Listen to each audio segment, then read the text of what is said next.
ओम शांति। 6 तारीख की मुरली है। मीठे बच्चे, रोज अपने आप से पूछो, रोज अपने आप से पूछो कि मैं आत्मा कितना शुद्ध बना हूं। मैं आत्मा कितना शुद्ध बना हूं। जितना शुद्ध बनेंगे उतना खुशी रहेगी।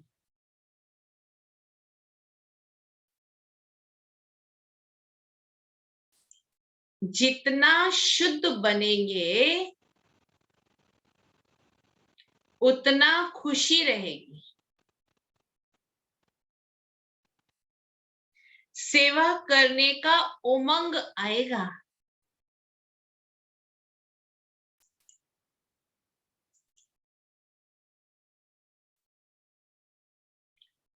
सेवा करने का उमंग आएगा। प्रश्न है, हीरे जैसा श्रेष्ठ बनने का पुरुषार्थ क्या है? हीरे जैसा श्रेष्ठ बनने का पुरुषार्थ क्या है? बाबा ने कहा, देही अभिमानी बनो।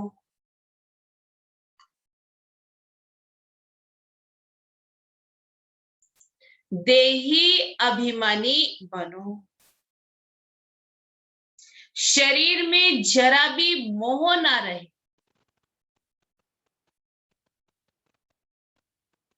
शरीर में जरा भी मोह ना रहे। फिक्र से फारिग हो,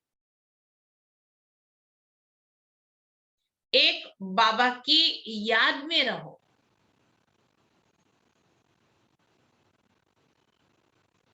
फिक्र से फारिग हो, एक बाबा की याद में रहो। यही श्रेष्ठ पुरुषार्थ हीरे जैसा बना देगा। यही श्रेष्ठ पुरुषार्थ हीरे जैसा बना देगा।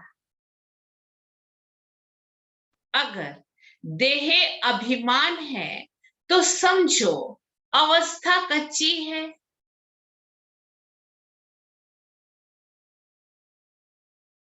अगर देह अभिमान है तो समझो अवस्था कच्ची है। बाबा से दूर हो।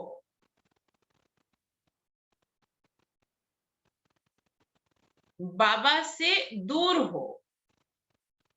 तुम्हें शरीर की संभाल भी करनी है।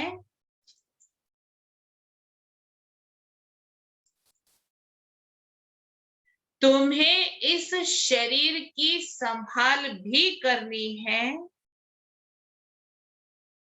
क्योंकि शरीर में रहते कर्मातीत अवस्था को पाना है।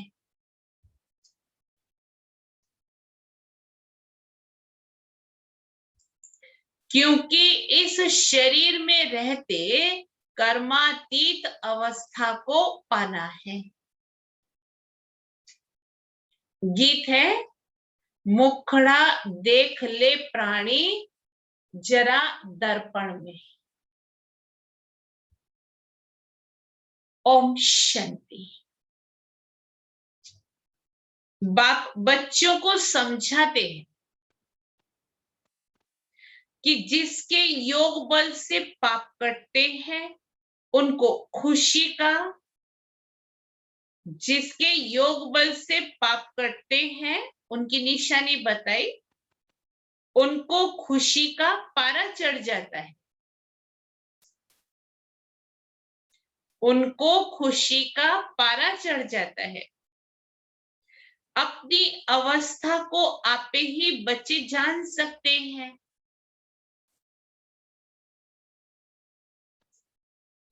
अपनी अवस्था को बच्चे आपे ही जान सकते हैं। जब अवस्था अच्छी होती है तो सर्विस का शौक बहुत अच्छा रहता है। जितना जितना शुद्ध होते जाएंगे उतना औरों को भी शुद्ध अथवा योगी बनाने का उमंग आएगा। क्योंकि तुम राजयोगी व राज ऋषि हो। हठ योग ऋषि तत्व को भगवान मानते हैं। सभी को सुनाई दे रहा है ना? क्योंकि आज वीडियो नहीं चल रहा है, कैमरा काम नहीं कर रहा है ठीक से, इसलिए ऑडियो ही मुरली सुनिएगा। राजयोग ऋषि भगवान को बाप मानते हैं। हठ योग ऋषि तत्व को भगवान मानते हैं। राजयोग ऋषि भगवान को बाप मानते हैं। तत्व को याद करने से उनके कोई पाप नहीं कटते हैं। तत्व के साथ योग लगाने से कोई बल नहीं मिलता है। कोई भी धर्म वाले योग को जानते नहीं है, इसीलिए कोई भी सच्चा योगी बन वापस जा नहीं सकता। अभी तुम बच्चे अपनी अवस्था खुद भी जान सकते हो। आत्मा जितना बाप को याद करेगी उतना खुशी होगी। अपनी जांच करनी है। बच्चे भी एक दो की अवस्था को, अपनी अवस्था को जान सकते हैं। देखना है हमारा कोई शरीर में भान तो नहीं है। देह अभिमान है तो समझो हम बहुत कच्चे हैं, बाबा से बहुत दूर हैं। बाप फरमान करते हैं, बच्चे तुम्हें अब हीरे जैसा बनना है। बाप देही अभिमानी बनाते हैं। बाप को देह अभिमान नहीं होता है। शरीर ही नहीं है तो फिर देह अभिमान कैसे होगा? देह अभिमान होता है बच्चों को। बाप की याद से तुम देही अभिमानी बने। अपनी जांच करते रहो, हम कितना समय बाप को याद करते हैं। जितना याद करेंगे उतना खुशी का पारा चढ़ेगा और अपने को लायक बनाएगी। ऐसे भी मत समझना कि कोई बच्चे कर्मातीत अवस्था को पहुंच गए हैं। नहीं, रेस चल रही है। रेस जब पूरी होंगी तब फाइनल रिजल्ट होंगे, फिर विनाश शुरू हो जाएगा। तब तक ये रिहर्सल होती रहेगी। जब तक कर्मातीत अवस्था आ जाए, हम किसी की बुराई नहीं कर सकते। अभी थोड़ा समय पड़ा है। इस समय एक भी कर्मातीत अवस्था को पा नहीं सकता। बीमारी आदि होती है, इसको कर्म भोग कहा जाता है। भोगना का और कोई को पता नहीं पड़ता है। वो अंदर की पीड़ा होती है, दूसरों को मालूम नहीं पड़ता है। वो अंदर की पीड़ा होती है। अभी एक रस अवस्था किसी की बनी नहीं है। जितना कोशिश करते हैं उतना विकल्प तूफान बहुत लाते हैं। तो बच्चों को कितनी खुशी होनी चाहिए। विश्व का मालिक बनना कोई कम बात है क्या? मनुष्य शाहूकार है, बड़े बड़े बंगले हैं, तो खुशी रहती है क्योंकि सुख बहुत है। अभी भी तुम बाप से अथाह सुख लेते हो। जानते हो, बाबा से हम राजाई लेंगे। शांति में इतना खुशी नहीं रहती जितनी धन में खुशी रहती है। सन्यासी घर बार छोड़ जाए, जंगल में रहते थे, कभी पैसा हाथ में नहीं रखते थे, सिर्फ रोटी लेते थे। अभी तो कितने धनवान हो गए हैं। सबको पैसे की बहुत चिंता है। वास्तव में राजा को प्रजा का औना रहता है, इसीलिए लड़ाई का सामान रखते हैं। सतयुग में तो लड़ाई आदि की कोई बात होती नहीं है। अभी तुम बच्चों को खुशी होती है, हम अपनी राजाई में जाते हैं, वहां डर की कोई भी बात नहीं होगी। टैक्स आदि की बात ही नहीं है। सतयुग में कोई राजा प्रजा के ऊपर टैक्स नहीं लगाते हैं। ये शरीर की फिकरात यहां रहती है।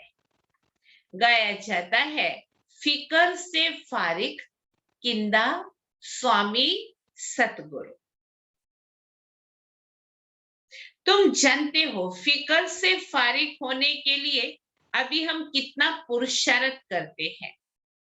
फिर 21 जन्म कोई फिकरात नहीं रहेगी। बाबा को याद करने से तुम बहुत अडोल रहेंगे। रामायण की कथा भी तुम्हारे पर है।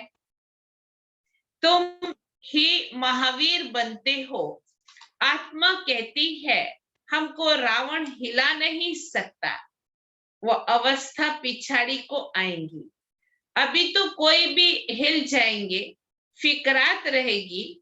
जब विश्व में लड़ाई लगेगी तब समझेंगे अब टाइम आ गया है।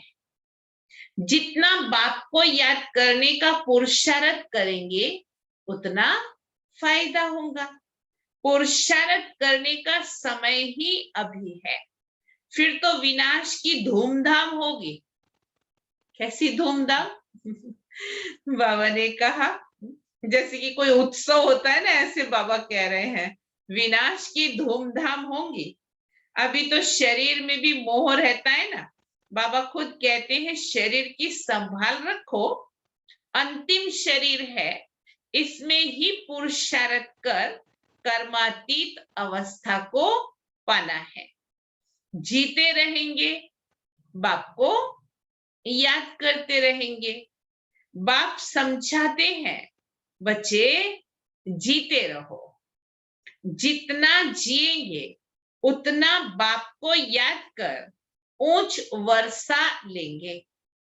अभी तुम्हारी कमाई होती रहती है, शरीर को निरोगी तंदुरुस्त रखो, गफलत नहीं करनी है।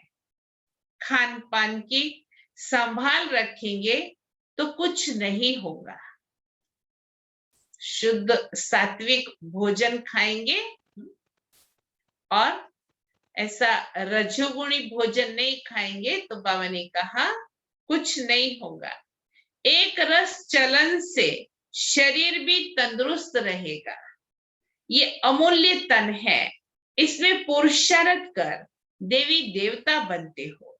तो बलिहारी समय की है, खुशी रहनी चाहिए।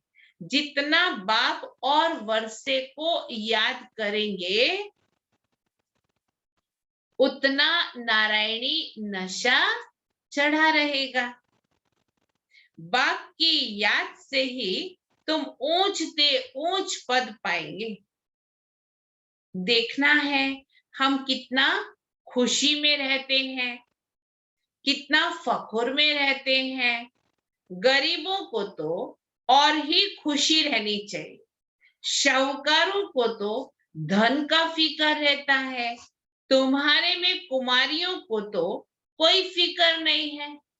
और सबसे जास्ती आलसू अगर देखा जाए अलबेले तो कुमार और कुमारी ही होते हैं, क्योंकि उन्होंने जीवन में कोई समस्याओं का सामना नहीं किया होता है ना, तो वो लगन, वो तड़फ नहीं होती।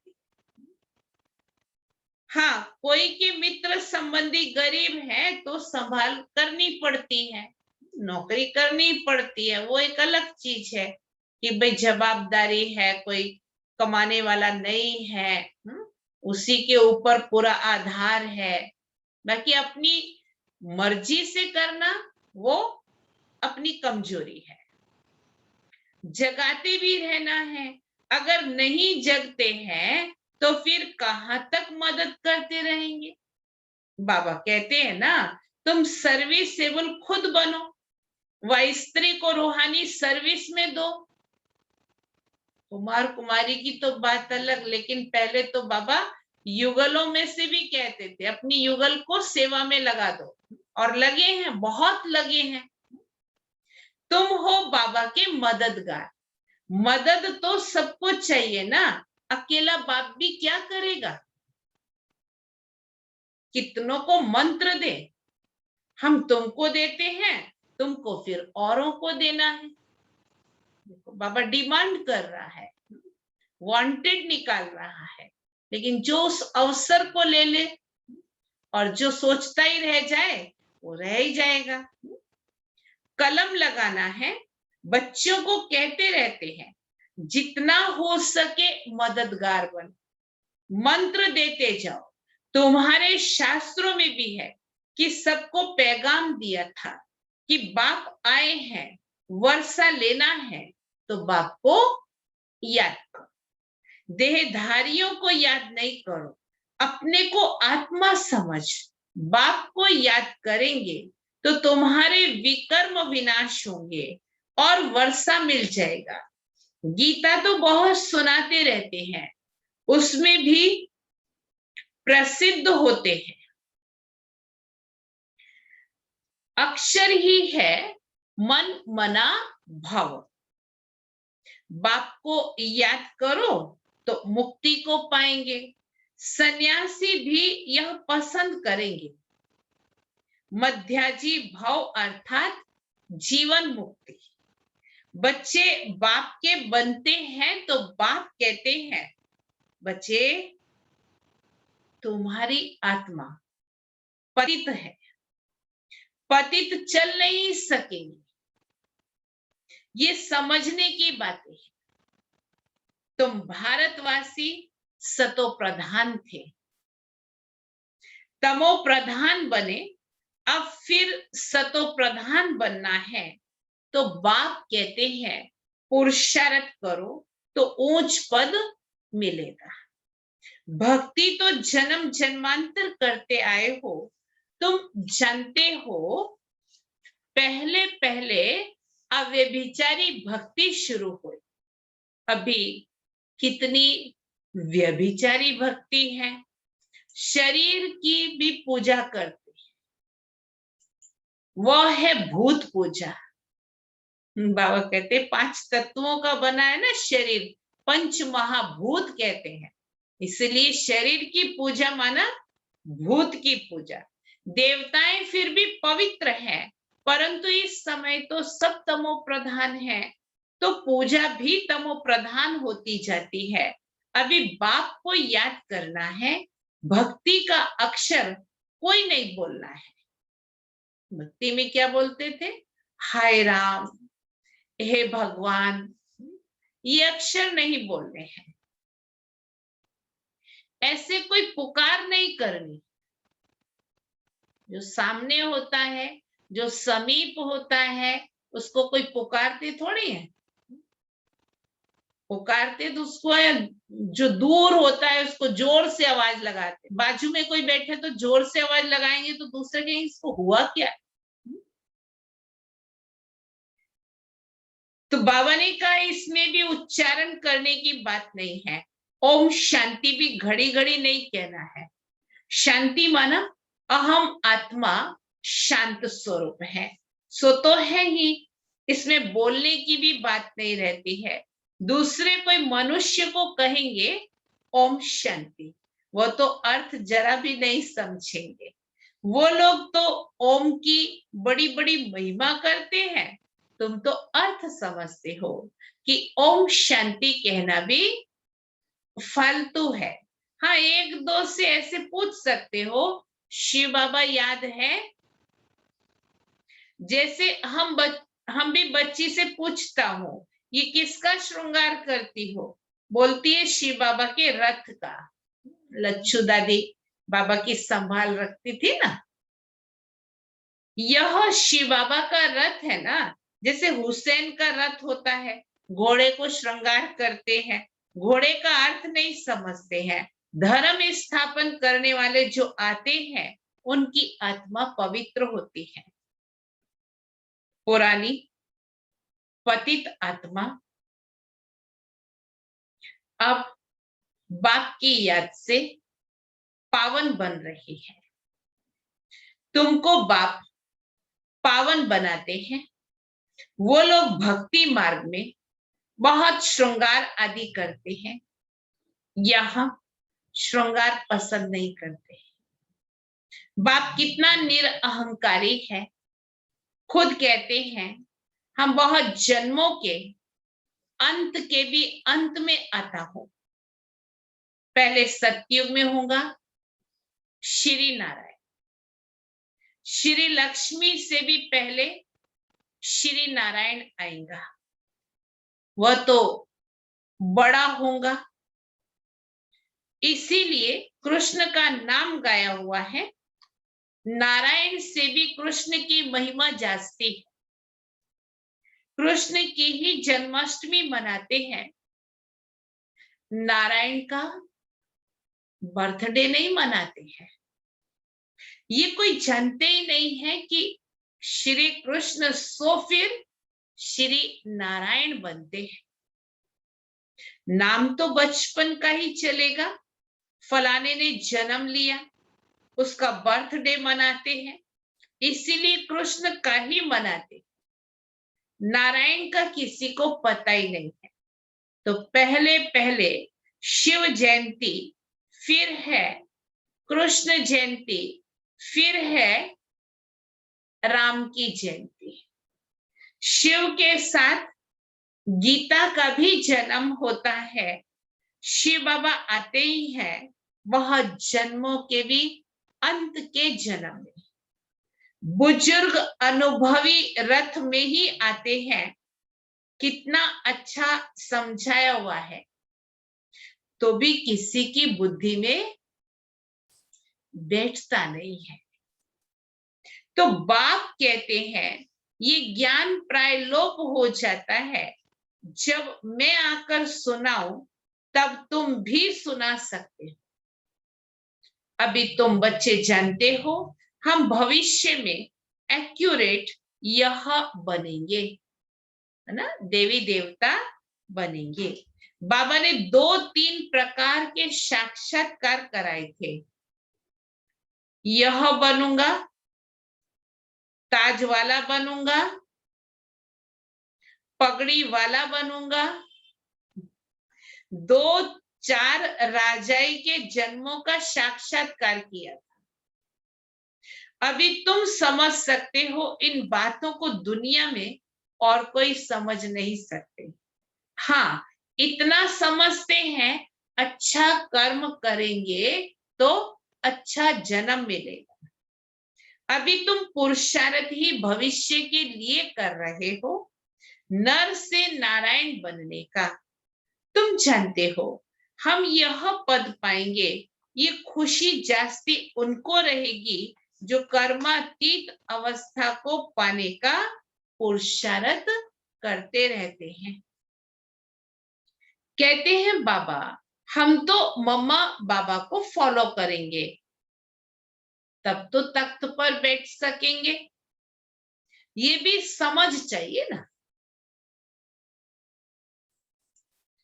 कितनी हम सर्विस करते हैं और कितनी खुशी में रहते हैं। खुद खुशी में रहेंगे तो दूसरों को भी खुशी में लाएंगे।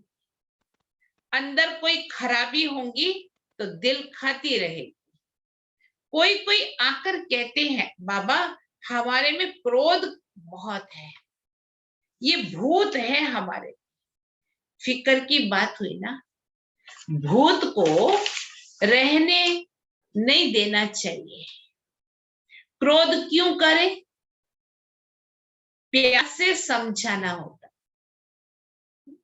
कोई कहते समझता ही नहीं है ना प्यार से, तो अरे वो तो समझे या ना समझे, पर अपनी अवस्था तो हमने खराब कर ली, इसलिए हम तो समझते हैं ना कि क्रोध नहीं करना है। तो दूसरे को प्यार से कहना है, जितनी उसकी तकदीर में होगा, भाग्य में होगा, उतना वो समझेगा। नहीं समझेगा तो वो उसका मैटर है, लेकिन कम से कम मेरी स्थिति तो अच्छी रहे। बाबा कोई पर क्रोध थोड़े ही करेंगे। शिव बाबा की महिमा है ना, बहुत फालतू झूठी महिमा भी करते। मैं करता क्या हूं? मुझे कहते हैं आकर पतित से पावन बनाओ। जैसे डॉक्टर को कहते हैं हमारी बीमारी दूर करो, वह दवाई दे, इंजेक्शन लगाते हैं, सो तो उनका काम ही है, बड़ी बात थोड़ी है। पढ़ते ही है सर्विस के लिए, जास्ती पढ़ते हैं तो जास्ती कमाई करते हैं। बाप को तो कोई कमाई नहीं करनी, उनको तो कमाई कराना है। बाबा कहते मुझे तुम अविनाशी सर्जन भी कहते हो, ये जास्ती महिमा कर दी। पतित पावन को कोई सर्जन नहीं कहा जाता है, ये सिर्फ महिमा है। बाप तो सिर्फ कहते हैं मुझे याद करो तो तुम्हारे विकर्म विनाश होंगे। बस मेरा पार्टी है तुमको ये समझाने का कि मामेकम याद करो। जितना याद करेंगे उतना ऊंच पद पाएंगे। ये है ही राज योग का ज्ञान। गीता जिन्होंने पढ़ी है उनको समझाना सहज होता है। तुम पूज्य राजाओं के राजा बनते हो, फिर पुजारी बनेंगे, तुमको मेहनत करनी है। तुम विश्व को पवित्र बनाते हो। कितना भारी मर्तबा है। तुम सब उंगली देते हो कलयुगी पहाड़ को पलटाने के लिए। बाकी पहाड़ आदि कुछ भी है नहीं। अब तुम जानते हो नई दुनिया आनी है, इसीलिए राजयोग जरूर सीखना है। बाप ही राजयोग सिखलाते हैं, तमो प्रधान से सतो प्रधान बनाते हैं। जो कल्प पहले बने होंगे उनको समझाने से जचेगा। बात तो ठीक कहते हैं ना, बुद्धि में बात फिट हो जाएगी। बरोबर बाप ने कहा था, मन मना भव। अक्षर संस्कृत है, बाप तो हिंदी में कहते हैं। इतनी सीधी सादी भाषा है बाबा की। बच्चे मुझे याद करो, अभी तुम समझते हो हम कितने ऊंच धर्म ऊंच कर्म वाले थे। तब तो गायन है 16 कला संपूर्ण।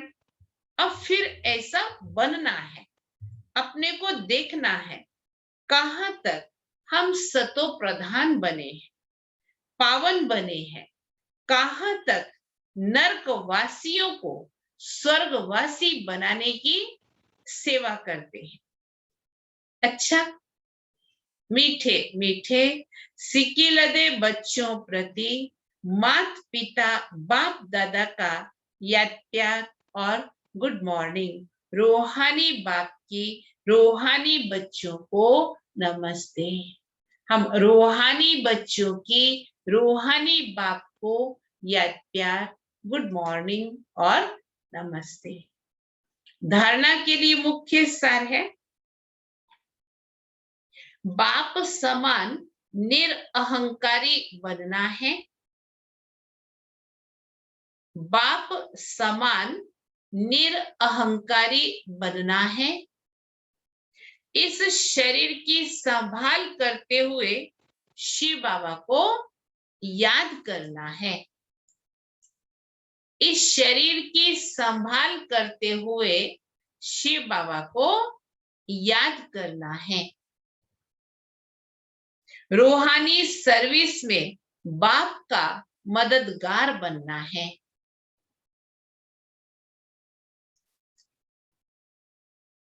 रूहानी सर्विस में बाप का मददगार बनना है। दूसरी पॉइंट, अंदर में कोई भी भूत को रहने नहीं देना। अंदर में कोई भी भूत को रहने नहीं देना। कभी किसी पर क्रोध नहीं करना है। कभी किसी पर क्रोध नहीं करना है। सबसे बहुत प्यार से चलना है। सबसे बहुत प्यार से चलना है। माता पिता को फॉलो कर तख्त नशीन बनना है।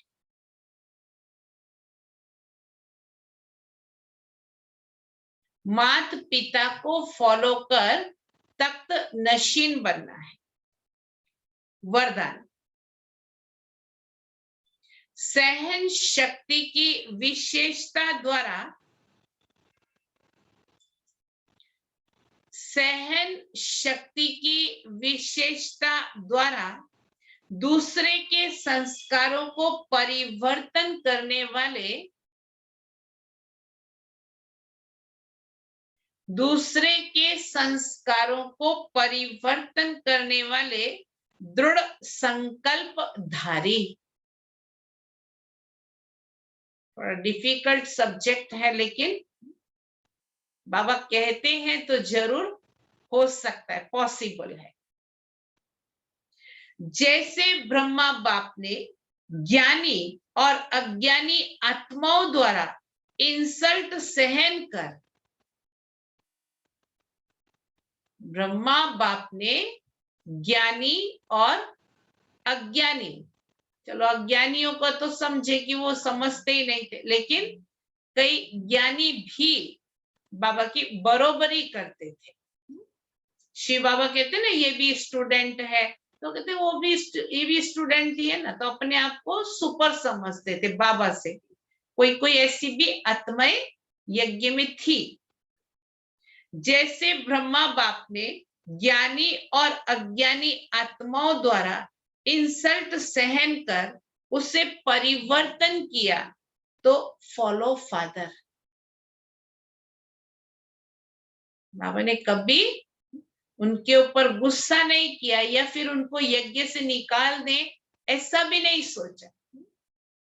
एक स्थान पर बहनें रहती थी, तो उनमें एक दो बहन ऐसी थी कि जो भी सेवा करने के लिए आते थे ना, भाई बहन कन्याएं कुमारी कुमार, तो वो कुछ ना कुछ उल्टा सुल्टा उनको बोलती थी। उल्टा सुल्टा माना यज्ञ के प्रति, यज्ञ में रहने वालों के प्रति, इससे उल्टा सुल्टा उनको बोलती थी, जिससे वो बाबा के ना बन सके, समर्पित ना हो सके। उसका ध्येय ये था, देखो बाबा के यज्ञ में खुद बैठी है, उसका जीवन बाबा के यज्ञ से पल रहा है, लेकिन दूसरों को वो उल्टा पट्टी पढ़ा रही है बैठ करके यज्ञ में भी। कैसी बुद्धि कहेंगे ना। तो पाप कर्म में और बढ़ोतरी होती जा रही उसकी। तो मालूम तो पड़ गया था बड़ों को कि ऐसा कर रही है, लेकिन फिर भी उन्होंने धैर्य रखा कि जब तक इसके पुण्य कर्मों का अभी तक खाता थोड़ा है, पिछला पुण्य कर्मों का, तब तक चल रहा है। जब इसका पुण्य कर्मों का खाता पूरा हो जाएगा और ये पाप कर्मों का खाता बढ़ जाएगा, तो आप ही इसका पैर यज्ञ से चला जाएगा, क्योंकि पाप कर्म